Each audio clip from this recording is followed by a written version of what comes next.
Well, the story of how I met my wife and how we fell in love and how we got married. Well, let's see, it was the August of 1971, I believe, and I had just finished the first year of pharmacy school. So I still lived in my dad's house in Russellville, but had an apartment in Little Rock. But it was the summer and we were out of school, so I'd been skiing a lot with a friend of mine.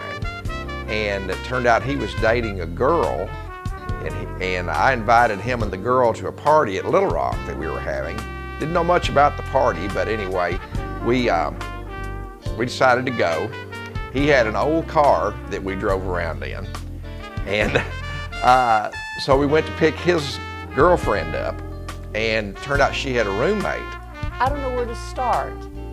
It's like I was like 19 years old and I was totally fed up with dating, didn't like to date, had dated only older men. So one night,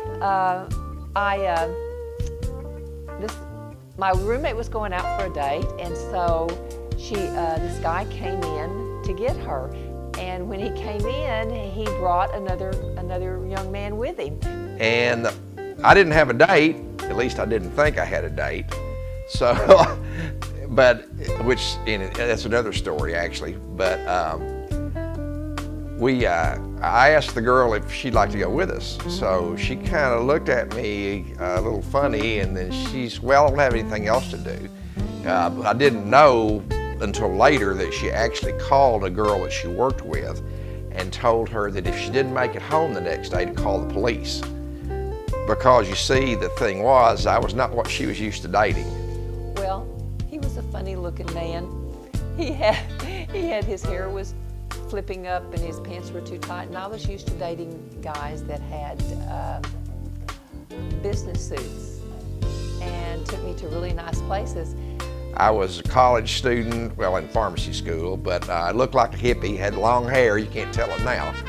But, my best friend that was going with us, another guy that was going with us too, he kind of looked like Charles Manson. He's actually a preacher now, but he really did. He looked pretty scary. So that night, the guy's name was Mark, and he wanted me to go to this party in Little Rock. And so before I said, I don't have anything else to do, so I'll go. And so she didn't know what she was getting into going out with these guys. She was used to going out with guys that would take her out to eat, take her to dinner, and all this sort of thing. So that was kind of a stepping out for her. So she took a chance. She went out with us, and she's a real beautiful girl, so I was excited to get to take her. And so the next day when we got home, I said, you know, this is a pretty nice guy. I think I'll invite him for pizza. And that was the start of our relationship. And so I told him right away, I said, I don't date. After about 6 weeks to 2 months, I said, I don't date.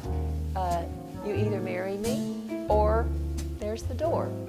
So anyway, we had a good time, and everything worked out. And a few months later, like I said, that was August. Back in about December, we were going out to eat, and we have a different version of this story, but what actually happened, by my version is at least, I never get headaches, but I had a headache that night, a really bad headache, and I was just out of my mind.